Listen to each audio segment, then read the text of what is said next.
Thank you all for joining us for our last session of the Indie Forum Digital. I've got to say, I'm actually quite sad that this is coming to an end. It's been a really excellent week, and to everyone who has been with us for a few other sessions, really hope you've enjoyed it. And for those of you who are joining us for the first time today, hello, nice to meet you. My name is Stephanie Fox. I'm from the Network One, and I'll be moderating this webinar. The rest of the team is also on the call. We've got Julian Boulding, Paul Squirrel, and Lizzie Gold. So I'm just going to go through some quick housekeeping before I introduce our speaker. If you have been to one of these before, please give me a little bit of patience. Timings-wise, we'll have a 5-minute introduction, about 35 minutes for the presentation. At the end, we'll have 15 minutes Q&A, and we're aiming to finish by 5 minutes before the hour so you can get ready for your next virtual meeting. Please keep your microphones muted at all times. We'll unmute your microphone if we're calling you to ask a question. However, we would appreciate it if you could keep your videos on so our speaker has some friendly faces to present to. There will be a Q&A portion at the end, but if you have any questions in the meantime, please send them directly to me in the chat. So to do this, go to your chat box, and where it says to, there's a drop-down menu, and instead of everyone, select Stephanie Fox. We'll go through all of the questions, and we'll select a few to ask our speaker once he's finished speaking.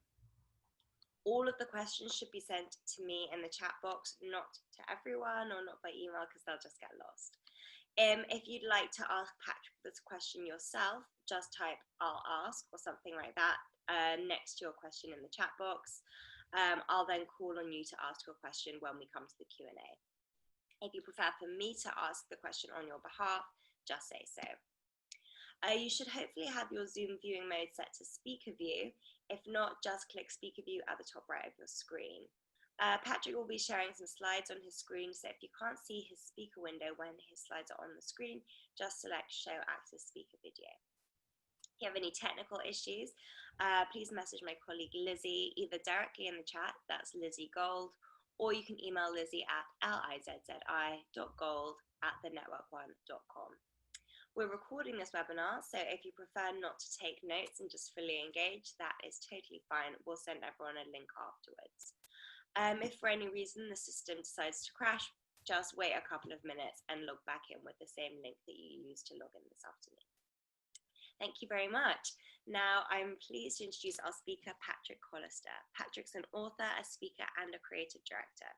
He's been creative director of Ogilvy EMEA, creative director of EHS Brand Europe, a non-executive director of independent digital agency Profero, and most recently, from 2013 to 2018, he led Google's creative think tank, The Zoo.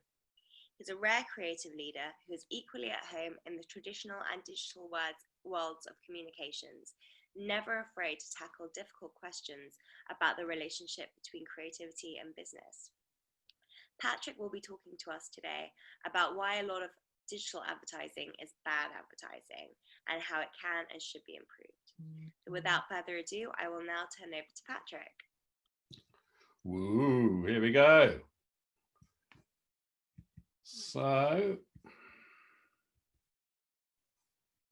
whoops, let's start at the very beginning.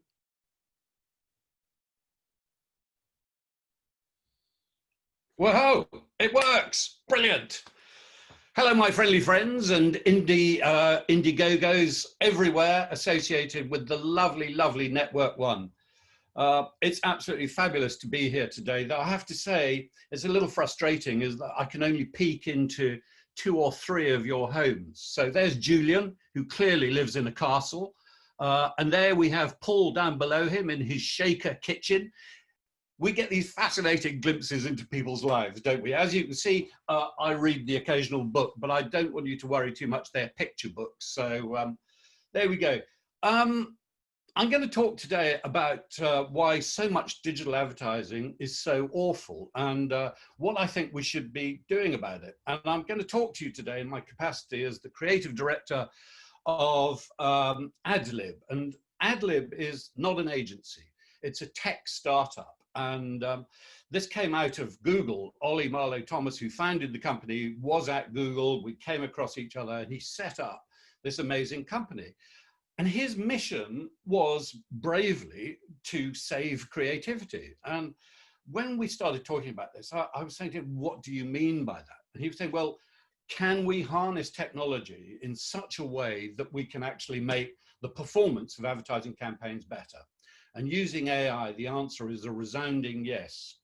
So I'm going to talk a bit today about digital advertising and how it looks to us at Adlib. But I'm also, commercial break here, the editor and the publisher of Directory magazine. And at the end, I'll give you my email address. And if anyone wants a free copy of our special COVID issue, just email me. And the first 20 to email me will get a copy of that.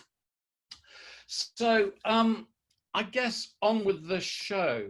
Where this all started was a couple of months ago. I was asked by a client at Adlib if I could put a presentation together of the most inspiring creative work in digital, and actually with a special accent on display, so display advertising. And do you know what? I went rooting through all of the award shows. I went into the Drum, I went into Ad Age, and I reckoned I came up with a total of 10, just 10 really great campaigns. So I'm going to show you 5 of them just to get us going, warmed up. So this is Foxtel. Now, Foxtel is a paid TV channel in Australia, and they wanted people to pay good money to watch cricket on their channel. Why the problem? Well, because Channel 7, a free-to-air TV station, also was playing the cricket. So they've got a problem. How are they going to persuade people to watch their cricket when they're charging money for it? So the data. There we go. Data. Once trained, we deployed Monty on live games, tracking 83 variables for every live ball, overlaying his training data and data on the last 5 minutes of play to predict what would happen in the next 5.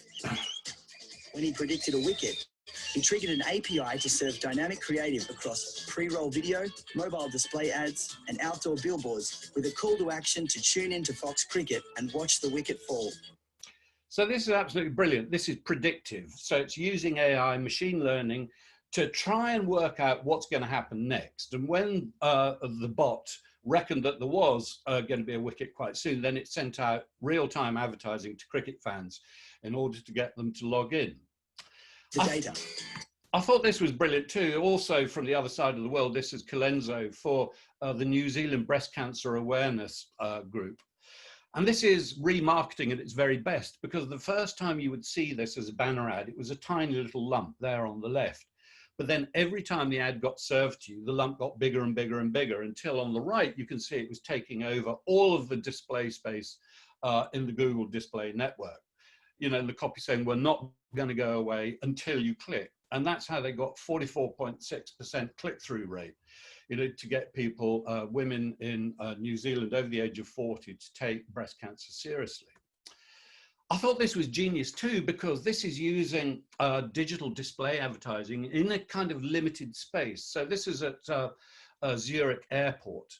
And what Canal Plus did there is they worked out if a flight was delayed, how long the flight was delayed for, and then they would serve you free content from their video library to take up that delay period. So you could, if you were being delayed for 2 hours, then you could watch The Incredibles and so forth. So he's looking at all of their inventory and matching that up against real-time data. Brilliant. And then serving an ad to you there. This looks like a fabulous piece of press art direction, which it is, but it's actually behind that a lot cleverer. So again, targeting young people who Deutsche Bahn knew were travelers. They serve you an ad that tells you you can either go to that place on the right, you can go to Guilin, which is in China, and all of the data is about your nearest airport from where you are at that precise moment in time, or you can take a train from wherever you are, and you happen to be in Munich in that particular instance, for 19 euros. So this is real-time data, real prices being served to you, and about places you can visit. And this I loved as well. This is Mullenlow in London, so one from each country. Admittedly, you actually had to download an app here, but what happened is it then overlaid data from the trains of Waterloo Station. And if you worked south of the river and your train was going to be late, it sent you an ad, it sent you an alert telling you that there were a couple of bars where you could go and wait for your delayed train and have a free Gordon's and tonic. Brilliant. So it's news about travel, but at the same time, it's an offer, and it just makes you feel really, really good about the brand. So as I say, there we go. We've got 5 of 10 really interesting ads. So what I'm going to do is I develop my theme throughout this presentation is I'm going to give examples of ads, but because there are so few, I've had to invent them. And so this is a totally invented ad for Dyson. They never commissioned this. It's absolutely nothing to do with them at all. This is just me putting stuff together to try and make a point. So every time you see something in Adlib pink like this, it's fake, all right? Just so long as you know, I'm not talking about real campaigns. When you do see real campaigns, you'll know them because they're good. So I found 10 great ads in display over a 2-year period when the conservative estimate is that over $55 billion was spent on display advertising in the UK and the USA at that time. $55 billion for only 10 great ads. I mean, this is really, really upsetting stuff, especially when you think that just 20 years ago, Seth Godin, in his great book, Permission Marketing, was saying that digital advertising was going to be anticipated, personal and relevant. We were going to love it, you know, and suddenly advertising would now be about relationships, and it would be about brands talking to us, and we would respond, and it would be such a marvelous, happy world. So how come advertising is turned into annoying, crass and spooky shit?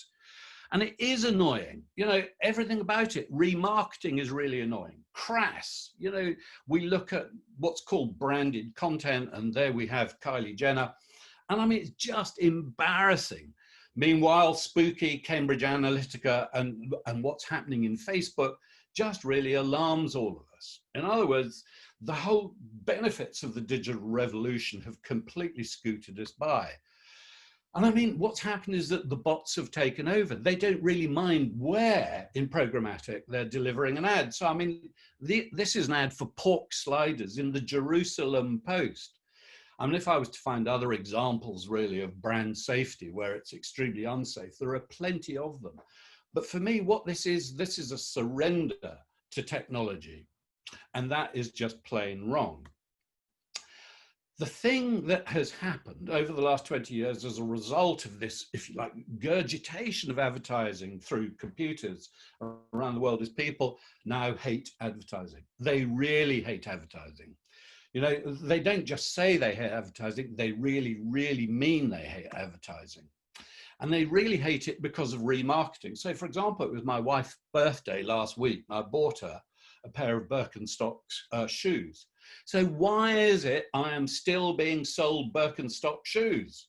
Yeah, and by the way, the same company who sold me those shoes for £89, no, she's not watching in here, so she'll know I'm a cheapskate, but the same company, you know, is now trying to sell me those shoes for cheaper, for less money. Ah, no wonder people are enraged out there. And even you guys, you hate advertising. If we were in a room together, I would ask you, how many of you have installed ad blockers? And I can guarantee 50% of you would be honest enough to put your hands up, but it's probably more. Even people in advertising hate advertising. And this is a real, real problem if we're trying to persuade our clients to invest in our skills to be able to help them build their brands and sell their products. You know, as a result of hating advertising, people hate us.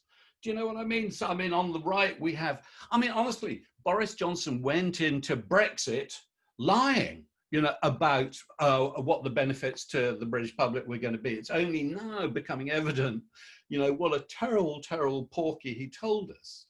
And yet, as an industry, as a class of people, we now rank below estate agents. I mean, honestly, guys, can you really live with that? Or are we going to do something about it? So what are the reasons for all of this? What are the reasons for all of this crap? And I've got to tell you, I'm a typical creative person. You know, I kind of listened to the brief, but it didn't go in. I had no idea I had 35 minutes. I thought I had 55. So I'm going to have to go like the clappers now. And Stephanie, you know, the moment I've gone on too long, I'm expecting you to interject or go, you know, cut off my oxygen, all right? So for me, you know, the disintermediation of advertising is a major problem, especially now that there is so much advertising.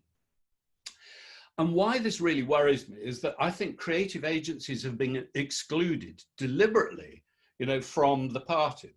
So when I was at Google, I took part in a training program on understanding programmatic. And I did ask the trainers, and it turns out I was the first creative person they had ever had on any of their workshops. So there were about 60 people in the room, and they were marketers, and they came from media agencies. And in all of the training, creative agencies did not feature. In any of the conversations, creative agencies did not feature. In other words, the quality of thinking and the ideas behind what fills that space is of no consequence to the people who are buying it. And for me, this is insane. So I'm talking to the creative agencies out there saying, guys, you have to get involved in order to save advertising. I mean, one of the slides I constantly used to see at Google in presentations was this, that 70% of campaign performance is down to creative. And I'm going, yeah, well, that sounds all right. I'm a creative person. The quality of the idea, 70%. And then the more you think about it, the more you think that is insane. What the hell does that mean? Anyway, it turns out that a lot of media people are using the word creative as a noun. So the creative. In other words, 70% of the campaign performance is down to just putting something, anything, into that space. And I'm going, no, no, no. Creativity is actually an adjective. It describes the degree to which something is or is not interesting. And that is creative, where the power of an idea is sufficient to be able to engage so that it actually connects your eyeballs to a really small part of a screen, you know? And so, for example, you know, are you interested? Do you want to read this? I think, why not? Did you die in a house fire? Do you regret not buying a smoke alarm? This actually is an ad written by the lovely Jerry Farrell a few years ago, and I just nicked it. But I mean, genius ad in so many ways, arousing curiosity, and you want to know more. So then you click through and you get the answers to it. Hey, and the joke at the end. Now, for me, this is creativity. This is about, as I say, the degree of interestingness. It's about an idea. You know, and the whole of my training in advertising was about how you can say the ordinary, but in an extraordinary way. And so the great David Abbott wrote one of the truly great ads, I don't read the Economist Management Training, age 42. Now, that was a press ad, but I'm saying, and I'm urging creative agencies to bring the same craft skills, the same degree of thoughtfulness to display advertising as they did to outdoor and to print advertising. I mean, running the magazine, I employ 2 people, my massive workforce, and I was served this ad a week ago. And so I'm looking at this and I'm going, how does your employee offering stack up? Well, I've got to tell you, I don't give a shit. I mean, how my employee offering stacks up. Do you know what I mean? I mean, it's a daft question. On the other hand, if they say, how much do your staff hate you? Now I'm interested, you know, because one of my staff is my wife, and I'm pretty sure she hates me quite a lot, actually. But what kind of research is there? What can they tell me? Instead of which, someone hasn't thought about it. So reason number 2, I think, is creative agencies haven't engaged in display advertising, even though before COVID-19, over 52% of all ad spend in the UK and in the USA was on digital advertising. All of this money is going into an advertising form that nobody is taking any interest in. And I think that's insane, especially in creative agencies. You see, I don't think they get digital. I mean, for example, this is an ad for a bank that I've completely rewritten in order to be able to not incriminate. You know, and this is a press ad that was then handed over, you know, to Adlib in order for us to turn this into a digital display ad. You can't. There's just too much bloody copy in it, quite apart from the fact that it's boring. And then you know, the particular client saying, can we have some animation? And you go, what are you on about? The creative agency who supplied us all of this didn't see anything weird in the transaction.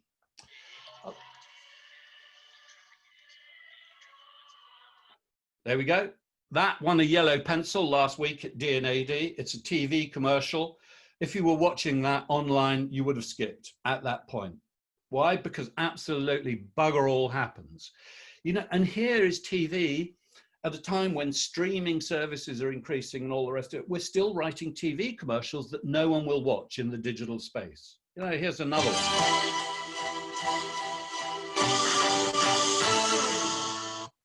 Skip. That, by the way, is the most awarded piece of work in the last 2 months. It's Burger King's Moldy Burger. But I mean, you wouldn't know that if you were online because you would be out of it. It's boring. You know, and so there are all of these kind of little tricks about how to engage in advertising that creative agencies are ignoring.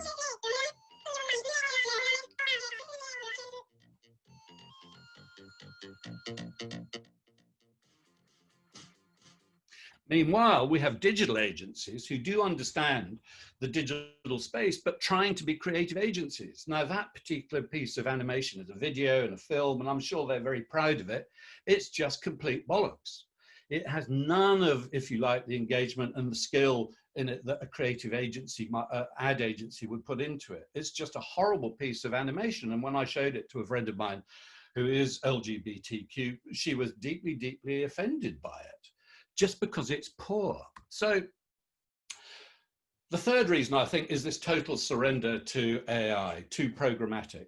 And I think this is one of the big problems. We listened to Peter Field and Les Binet talking about the fact that efficiency has been conflated with effectiveness in advertising today. But of course, what happens with programmatic is on the left. What you can do is you can just spray out advertising without knowing exactly where it's going, you know, because the bot is caping with that for you. Or, which is what Adlib does, is actually will help advertisers focus on goals and achieve those. So it's about precise targeting, which incredibly is where advertising used to be before we kind of surrendered all of that. Of course, if you're a client, you know, what happens is it works okay. You know, the numbers more or less justify the spend and you don't look a complete bloody idiot in the boardroom. You know, in the old days of TV, of course, the chairman and the chairman's wife used to see your TV commercial. But now, because they are very, very seldom in your target audience, they're not going to see the shit you're putting out there. So there is no incentive on brand managers to actually make sure that the work is good. You know, because what's happening is they're getting away with it. No one notices. There's this huge big vacuum out there. And I think that's really, really dangerous. I also think it's incredibly unambitious. You know, the average click-through rate, according to, where are my sources? Oh, I can't read my captions here. According to my sources, look at that. The average click-through rate on all formats in display is 0.05%. 0.05%. I mean, isn't that pitiful? You know, at Google, we used to talk about moonshots, and a moonshot is 10x thinking, in which you increase the value of an idea 100%. I mean, increasing click-through rate from 0.05 to 0.5% cannot be beyond the wit of man to do, surely, provided you use your brains. And so here's one of my personal brand values, which is blind rage. When I think of the amount of money that is leached into the ether, you know, through advertising spend on ads that are just totally unnoticeable and just total crap, it really enrages me. Just think what that money could be doing, especially at a time now, you know, when our economies are on the rope, especially at a time now when brands really need their advertising to be effective in order to get people spending money, in order to pull us out of what is going to be a really horrible recession. So what is the answer to all of this? You know, and what is the answer to all of this?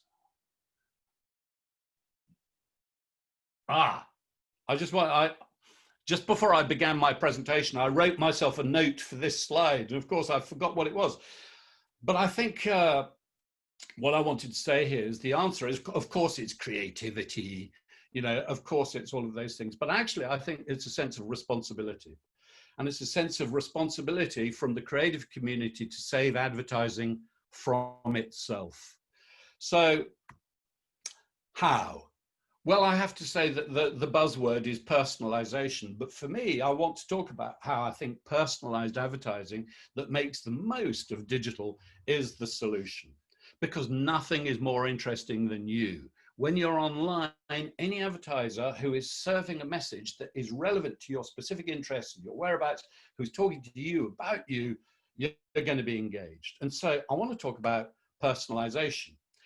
And here's the crazy thing, you know, thank you, Google, only 3% of digital ads are actually targeted to an audience segment. In other words, the rest, 97% of it's just sprayed out, you know, like a farmer spraying shit on a field. 54% of consumers say that they do find personalized communications engaging. You know, absolutely. And so my wife gets the Bowden catalog every month and she loves it. When I threw it away, she got really, really cross because she finds personalized communication like that engaging. Incidentally, you know, I also wanted to say at this stage, when you know who you're talking to, you know how to talk to them. So, I mean, if we're to do an ad for Adlib, I might do something there. We've got the secret sauce.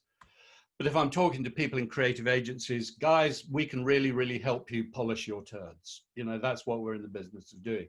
So when I talk about personalized, it's talking to people about who they are and where they are. If you're a marketer, you're looking for some kind of secret sauce. If you're a creative director, you don't care, you just want to get away with it. And so personalization isn't about using your name, you know, dear Paul, as it were. It isn't about lasering it onto the envelope or any of that kind of spooky stuff. What it is, it's about knowing your interests and meeting those in advertising that can be served programmatically to you. You know, 97% of all people think that their advertising is going to fit everybody, and it just doesn't. You know, I remember years ago when I was the creative director of Ogilvy, we had Guinness as a client, and I got home one weekend and my mum said to me, I saw your commercial for Guinness and I didn't like it at all. I thought, what the hell were you doing? What were you watching in order to get this Guinness commercial served up to you? First of all, you're the wrong sex, and secondly, you're 50 years too late. You know, if you were still 18, then I wouldn't mind. I would really listen to you if you didn't like my ad, but you're not. You're nearly 70, woman, for Christ's sake, you know. And so that was what happened with advertising. This is just enormous spread of people who are not in your target audience at any one moment. That's the thing about TV, and programmatic means that we can target people. So I want to talk about how to personalize, and the first is about signals. I call it affinity, but signals, at any moment, wherever you are, whatever you're doing, thanks to that little device you have in your pocket and thanks to the device on your desk, we know where you are. And by the way, you can also use that to transmit as well. So signals are incredibly important. So just for a moment, think about your partner, you know, your wife, your boyfriend, your girlfriend, whatever it might be. Or if you haven't got a partner, think about somebody you did really, really fancy once. So what was it that attracted you to that person? Now, the really interesting thing when I do this in workshops, you know, people come up with some really complicated stuff, but actually the first thing is gender. Do you know what I mean? You know, what sex are you interested in? You know, whatever it might be. So, I mean, gender is pretty damned important as a signal. But secondly, age. You know, I might fancy a 25-year-old girl at Adlib, but she would run screaming from me, you know, and quite correctly as well. But then availability as well. Maybe I go on to Tinder. Maybe I see Natasha. She's gorgeous. The only trouble with her is she happens to be in Kiev, which is not much bloody use to me, you know.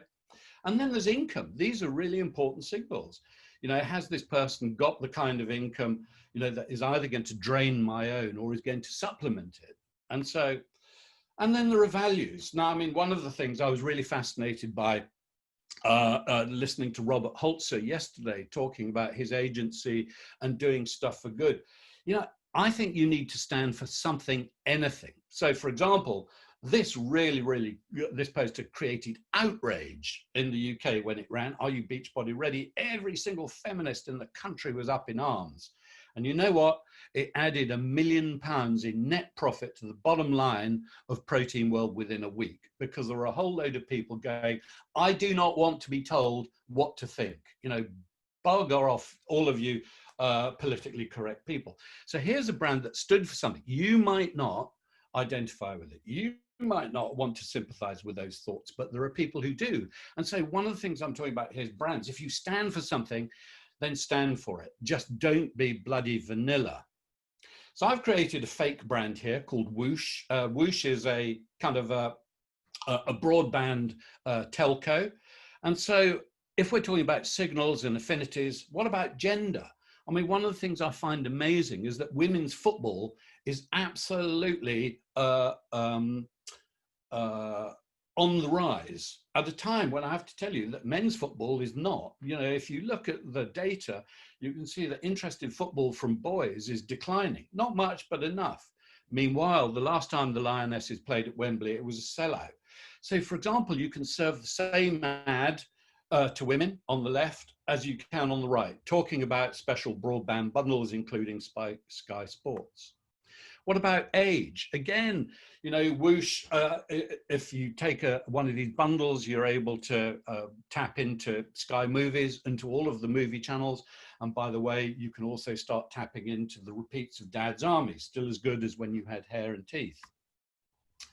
And while I'm on the subject, why aren't advertisers talking to people like me and Julian? You know, because actually we control 75% of the wealth of this country. And yet no one is talking to us. Less than 5% of all ad spend is directed at people like us, which is incredibly insane and annoying. Availability. So, I mean, this is about location. Classic rugby, you can target Welsh people, you can target English people, the same ad. And that's the point. All of the ads I'm showing you are the same ad, but they're overlays. And this is the genius thing about actually a performance-driven dynamic advertising. The same ad, but actually with countless different interpretations of it. So here, last night, it was bloody hot here, 28 degrees in my barn, too hot to sleep. Serve me an ad. And by the way, serve me this ad at 3 o'clock in the morning when I'm awake, you know, and I'm on my phone because I don't know what else to do. But then last night, we also had a storm here. And that's the thing. If you've got satellite TV, you may well lose signal. That's what happens in storms. Whereas Whoosh is a cable TV channel, underground. Moles get it. So what about income? Well, again, you can target by income. So I was just thinking about this multi-room bundles, one for your butler, cook, valet, and chauffeur. You know, so, and then values, free TV for anyone who's been in theatres. So let's support our NHS workers. Data. 2, this is my second of my top tips for personalization. I love data.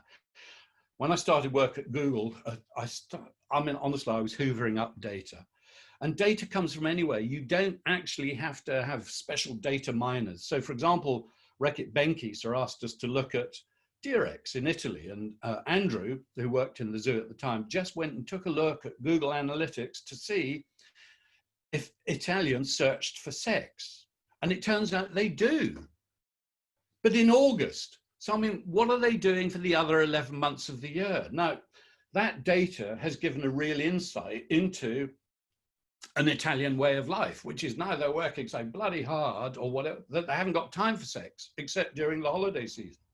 Now, as a creative person, I've got an idea there, which is, hey, Italians, you might as well be British. And so then you can start turning that into advertising. Do the simple test to find out how British you are. This month, have you had sex 0 times, 4 times, 8 times?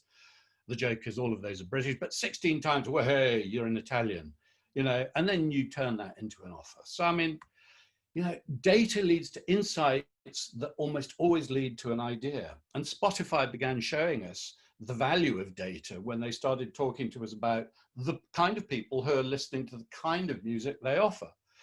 So here's Whoosh offering increased data for your mobile phone to that person who played Hello 1,742 times. And by the way, if we're talking about kind of insights, actually I'm going to scoot on from that. Live data, I think, is really interesting. Live data, I was talking to you a moment ago about 3 o'clock in the morning. If I'd been served an ad, I might well have responded to it because there's somebody understanding me and my situation. So Carrefour, for example, have a special discount offers to young mums for baby products between the hours of 2:30 and 4 in the morning. Isn't that wonderful? It's lovely. It's understanding people's lives. But then there's data about the date. You know, so I was talking to a pet food company. March the 17th is St. Patrick's Day, but it's also the patron saint of Cats Day, St. Gertrude. So what you can do is start building up campaigns towards that. Real-time data is about pollution. And when I looked at the pollution, that's where Adlib are based, up at the top where it says 25. And really, really fascinating, the Houses of Parliament have a pollution level of 46. Isn't that interesting? You know, so they're a lot more polluted down there, our politicians, than we are. But real-time data, this is really interesting, especially if you're a makeup company where pollution is affecting your skin tone. Real-time data in terms of weather. This is a company called Marks in Canada. And what they did is they offered discounts on their outdoor gear that were tied to the temperature. So if the temperature outside is -12, then you get a 12% discount on their cagoules and hats and all the rest of it. Genius. And so this is constantly changing. You know, this is real-time data from how rude people can be on the internet in Australia. The ruder, the nastier, all of the comments in social media, then the cheaper a Snickers bar was. You know, and then it delivered it to you as a coupon on your mobile phone you could take into a 7-Eleven. So this is real-time data that is funny and interesting. Real-time data, whenever England play football, domestic abuse goes up. And so here was Solace Women's Aid, again, sending people ads through their mobile phones, just saying that, you know, England 6, Panama 1, domestic violence increased 26%. And so reminding people, getting people at the right time, in the right moment, with the right message. I mean, this is what personalization is all about. This was Uber in India. So you got sent this message by Uber, which knows what your precise location is, saying, hey, why not take a drive out to this glorious point and have a look over the ocean and feel good about life? Isn't that marvelous? This was something the zoo did in APAC for Pedigree Pet Foods.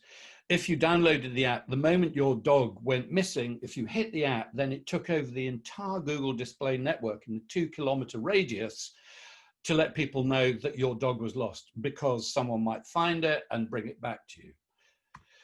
I mean, here's the whopper. This was the biggest campaign of last year. And actually, the reason it worked was through digital display advertising. Not that they mentioned this in any of their submissions, but the only way it worked is because Burger King geo-fenced every single McDonald's in America, 6,000 McDonald's stores. So the moment you actually went within that geofencing area, they were able to serve you an ad saying you could buy a Whopper for 1 cent while you were there at McDonald's. Wow. So, by the way, talking about location, don't ever forget where people are. I mean, 28% of all purchases last year, 28% of all Brits last year admitted to making a purchase while sitting on the throne. You know, so if people are taking time out to go shopping when they're on the loo, be cognizant of that, be aware of it, use it. So interests, you know, the data tells me I know what sites you've just been to. So if you've just been looking at cat videos, then this particular cat sanctuary, animal sanctuary in Los Angeles, then follows up with an ad saying, I love cat videos just like you, boom, and that takes you through to Amanda. If you're following Jamie Oliver, you know, then the next, you click out of Jamie Oliver, suddenly I love a great meal just like you. So this is contextual advertising, and that also is what programmatic can do. I mean, right now in the heat, this is so interesting, isn't it? You know, because indoor pollution turns out to be 5 times worse in the UK than outdoor pollution. So, you know, I've got 2 dogs. I've had to ban them from the study today in case the postman comes. So this is interesting to me as a dog owner. You know, what's interesting to me is pollen. So, I mean, again, Dyson guessed the pollen. Is it grass, hyacinth, or beech? It turns out that it's hyacinth. Incidentally, if you live in London, the single most damaging pollen to you, if you're a hay fever sufferer, is plane, from plane trees. Just thought you'd like today. Money. I was looking at money, you know, right now, relevance. What's your position? Do you want to buy? Do you want to sell? Do you want to sell? Do you want to buy? There are plenty of people out there who are trading. So anyway, lastly, my fifth, and I must be coming close to the end, am I, Steph? How am I doing? Yeah, all right. Is be useful, usable, and or delightful. And I think it was the great Ray Yamamoto who first said this, but certainly my boss at Google, Lars Bastholm, used to say, if you aren't useful, usable, and or delightful in the digital space, then what you are is landfill, you're digital landfill. So I was looking at Polo mints. Now, Polo haven't advertised for a while. And I was just thinking speculatively, I wonder if they could and if they should. And if they did do something, what would they do? So again, going back to values, could Britain's nicest hole do something about Britain's nastiest holes? And I mean, our country is just absolutely falling apart with potholes. So let's have a look at the data. Well, the data reveals that quite a lot of people are killed by potholes, you know, in London alone. The next thing is that actually, if you're any of the London boroughs, you're paying out incredible sums of money to people, you know, for damage to their bicycles, to their health, and of course to cars through potholes. So I was thinking, okay, well, what can Polo do to help? So what we'll do is a live data feed from fixmystreet.com, where all cyclists report new potholes, and it's constantly kept updated. And then what we'd do is we would then deliver all of this through display advertising. So there it is, Hole Alert, you know, and so there it is on the right. These are two actual websites sizes. But then the clever thing, I think, tied into the data is that animates. This is rich media, and Hole Alert takes us now into a personalized description of your journey into London, you know, where you're going. So you've got 11 potholes between Camden and Soho where you work. And again, I mean, the data knows where you work, where you're going. So go to our map now. And then I thought what would be lovely is where there are real potholes, we'd just draw a polo mint around it. So for me, I kind of can't help feeling that one of the secrets of success to digital advertising is in a book written in 1934. This is a guy called John Caples, and Tested Advertising Methods was all about testing advertising lines and propositions, which you could do in the days of vast newspaper runs. And you could test, you could do A/B testing on the same day in the same newspaper between different ads. And that's what they did the whole time. They constantly tested. And yet I find it amazing that so few clients test their advertising in the digital space. I mean, John Caples is one of my heroes because even then in 1934, he was talking about the copywriter's art. And so distilling down some of the stuff he talked about, he said, ask questions. You know, because the moment you ask a question, people are either wanting to give you the answer or they're going to be looking for the answer. And again, this seems to me to be a truth. Why do some women get better looking as they get older? Oh, maybe the answer is Revitalift. Arouse curiosity. I mean, here's a really, really interesting thing. I was looking at a product yesterday called Megared. I mean, you know, the interesting thing is if you're in prison, you have a more balanced diet than most of us who live free. Why? In prison, because they have to keep their balanced diet. And so porridge or Megared, they're equally good for you. Arouse curiosity. What's the answer? Give information. Who says an air purifier can add years to your life? The World Health Organization says. Nah, nah, nah, nah, nah. Sorry, that last bit just amused me. But I mean, so here's information, and this is true. The World Health Organization, you know, does say that air purifiers will help you live longer because of indoor pollution. It's a serious problem, especially in a modern house, by the way. Radon, you know, is emitted from bricks. Give useful information. And so, I mean, I was just thinking about Collispecs, you know, spectacles provider in COVID, you know, because I don't know about you, but when you wear a mask, your specs fog up. There is actually a really simple way of dealing with that. So here's a nice piece of branded communication that makes me just feel good about them. So I'm going to go to Collispecs the moment they open. So if we do all of these things, then maybe what we're doing is delivering advertising that people won't give the finger to, because it is going all the way back to Seth Godin. It is personalized, it is relevant, and it is welcomed. Anyway, did anyone spot the acrostic? Anyone? It's a bit corny, I know, but I love them at Adlib. And so it's also the sort of stuff that I talk to clients about the whole time.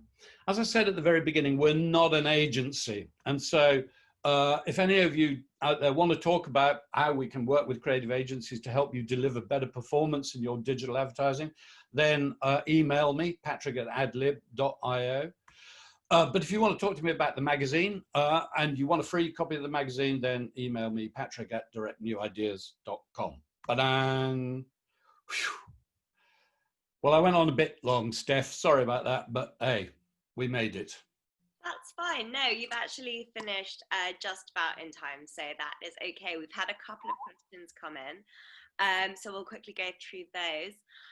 So someone from the audience has said, with the new ASA guidelines on gender stereotyping, do you think it will become more difficult to create ads which target a particular gender? Wow, that is a really, really good question, isn't it? And the answer is, I don't know.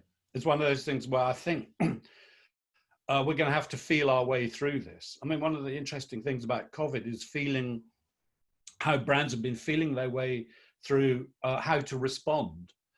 And yeah, interesting. I would hope that we didn't end up further stereotyping, which I see as one of the potential problems of that, actually. Fair enough. Yeah, agreed. Hopefully that won't happen. We've had another question. Someone has said, what did you think of the Moldy Burger ad? The award juries loved it. Walk hates it. It gets attention but creates a bad long-term association. Yeah, well, again, is there a disconnect? I mean, is there a disconnect between people in advertising and the real world? And I slightly suspect there is. You know, a lot of copywriters and creative people write ads for themselves. And there was a fantastic paper written last year called The Empathy Delusion, which really was about the fact that most people in advertising have left of center politics. And what that means is when they create advertising, they're reaching out to people like them. So the Moldy Whopper is a really, really clever piece of advertising. You know, we understand the semiotics of it, that really what it's doing is the inversion of what it purports to do. In other words, it's talking about freshness by showing something rotten. And so, you know, if you're a copywriter in New York or you're in LA or London or Berlin, you get it. But if you're in Milwaukee or you're in Aldershot, you don't. And I do think that there is this big, big problem opening up in advertising between who we are and the people we're trying to talk to. And again, going back to diversity in our industry, diversity is actually really important to the future of advertising because, you know, we need to get away from most people in our business being kind of samey. You know, I mean, one of the interesting things about Adland is when I first came into it, I think it was a lot more diverse than it is now. And that's because agencies had the money to be able to train people. So they used to take a punt. Now almost everybody comes through some kind of educational process, so they've learned how to do it, you know, either at art school or in some kind of communications degree or whatever. And as a result of that, they do tend to be young, and secondly, they've all got the same, if you like, left of center politics. Whereas I say 25, 30 years ago, I remember, you know, next door to me, there was a policeman from Zambia who became a copywriter in his 30s. You know, down from him was quite a celebrated minor poet. Salman Rushdie had the office next door, you know, and so some really, really interesting people from very, very different parts of the world. So I would love that to happen. Diversity is for me the future. Great, thank you. We've got a couple more questions. Someone has said, so it's someone from Afghanistan, and they've said, how would it work in countries like Afghanistan as they're facing a lack of data? Yeah, well, I mean, data is actually just a Ponzi word for information, for a fact. Do you know what I mean? I mean, you don't need to have incredible data mining experts. In fact, pretty often, what I found the data analysts at Google weren't at all helpful. What they had was tranche after tranche of data, but you still need to have human intelligence to be able to hypothesize a question and see if the data gives you an answer. And similarly, you need to also have human skills to be able to look inside the data and see patterns. Now, I don't care where you are, there are ways of finding out what that data is. You know, in Afghanistan, you can still measure, you know, the amount of traffic on the roads. You can measure the number of people who are in education. You know the numbers to certain things. Do they open up an avenue of inquiry? And this goes back to me. Oh, I know, I was going to talk earlier. I mean, you know, a lot of clients these days won't pay for their agencies to learn about their business. So again, as a script copywriter, the factory visit was a really important part of your induction on any piece of business, because quite often you'd learn about stuff that they would never put in the brief, but this was the stuff that then led to the big idea, to the insightful campaigns. And today we're all just stuck at desks, you know, receiving stuff from a screen of some sort. Whereas if you do go out and explore, there you begin to find out the really interesting little nugget, the little facts. And as I say, those facts are data by another word. Sometimes the data itself, as I say, is just amazing. You know, it throws up, as I say, these incredible insights into what people really think and really do, as opposed to what they say they think and do. Perfect. And the person who asked that question said that they agree with that, and thank you. Oh, so you've got time for one more question. They've said, our experience is that clients do not want to go the extra mile on work for that need more approvals and testing ads and so on. Most of them are lazy and do not want to leave the old routes. Do you have any tips? Well, I mean, I think the tip is, yeah, nothing succeeds like success. I mean, the really interesting thing is that as a good marketer, you're being forced to make decisions. You know, if as a human being you find it difficult to make decisions, then actually you're just flotsam. But those marketers who aren't afraid to make decisions and who really do want to improve performance, well, by and large, they don't stay clients for very long. They move on into general management and they end up running companies. They end up running big brands. You know, the guy running Unilever now is a marketer, you know, because he understands what it is to have a kind of core brand proposition and to use advertising in order to be able to promulgate that. I mean, what we have to do is just be amazingly persuasive. And so I, as a right brain creative person, I'm constantly looking to people to give me the left brain answers. You know, give me the numbers that will persuade my client to do this, because he or she will be a beneficiary of it, both in terms of their bonus and in terms of fame within their own organizations. And that's what happens. You know, someone like Simon Clift, who is the marketer behind the Axe Links campaign, you know, it catapulted him out of being a marketing manager in the UK to a global brand director for Unilever. So getting it right is the way to personal prosperity as a marketer. Perfect. Thanks so much. All right, that is all we have time for. I'm going to ask you to stop sharing your screen so that I can share your contact details, if that's okay. But we'd like to give a really, really big thank you to Patrick. Thank you so much for coming. You got a lot of compliments about your energy and the content. So again, just huge thanks for that. I am now going to share your contact details. If you didn't have time to ask Patrick your question, and the first 20 people can get the information practic as well. You can go to Patrick, Patrick, at creative-matters.com. So thank you all for joining us this week. It's been a really great week, and that was a fantastic way to end it as well. We hope you enjoyed it. And I know that you've all got places to rush off to now, but if you do have a couple of minutes, I would just like to quickly pass over to Julian to wrap up the week and share some news. Hi, thank you everybody. I'm not going to give a long speech, but there's 2 or 3 things I just wanted to say. Firstly, as we are at the last webinar of the week, huge thank you to everybody who's been a speaker for us. We've had 24 people from all around the world, from the UK, from the US, from Russia, from Africa, from China, from Singapore, and they've all given their time for free. They've all been fabulous. And what a great way to end with Patrick as well. And I'm really glad that we ended with a passionate creative. That's fabulous. Thank you. I want to thank all of you who've been participants, especially those of you who've stayed for multiple seminars, but I suspect that nobody has managed to stay for every single one. So I did want to say next week, we will email all of you with links to any of the seminars that you may have missed, because we are going to edit these and post them online. And those of you who saw the Ice Cream for Everybody seminar, which was slightly experimental and had some interesting technical glitches in the middle, which were fun to watch. And one of our Chinese viewers did say it was much better with a bit of chaos, but Willem has actually re-recorded his demo, and he's going to share it with you online as well, if anybody missed that.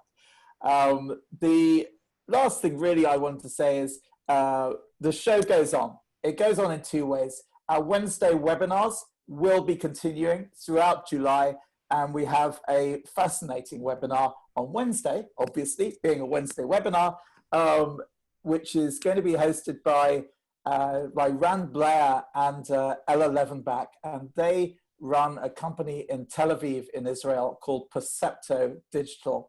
And if there's one thing I've learned, it's the Israelis who know most about this subject. And the subject is how to build your own personal reputation online. So for anyone who is leading a team or leading an agency, has ambitions themselves, especially for independence, the agency is you. This is one not to miss. So it'll be Wednesday at 1 o'clock UK. And the last thing I want to say is thank you, very much as well to our team, to Stephanie, who you've all got to know pretty well by now, to Lizzie, to Paul, who have jumped in and helped when things looked as if they might go wrong, and they did not. We are not a webinar company. We didn't know how to do webinars 2 months ago. We have learned everything that we know in the last 6 or 8 weeks, and it has been fun. But what we are and continue to be is an independent agencies company. That's what drives us. That's what's always driven us. You are independent agencies. Our biggest thank is to you. And our biggest encouragement is, please keep sharing what you do. Keep sharing what you want from us and how we can help, because that is our DNA, to work with independent agencies who are the people in the community who can say and do what they think is right in a field of activity which is not as glamorous perhaps as being a healthcare worker, but is critical to our society. It's the ability to communicate effectively in a way that brings people together. So congratulations to all of you who run and work in independent agencies. You are what drives us day in, day out. Please keep doing it. Thank you very much.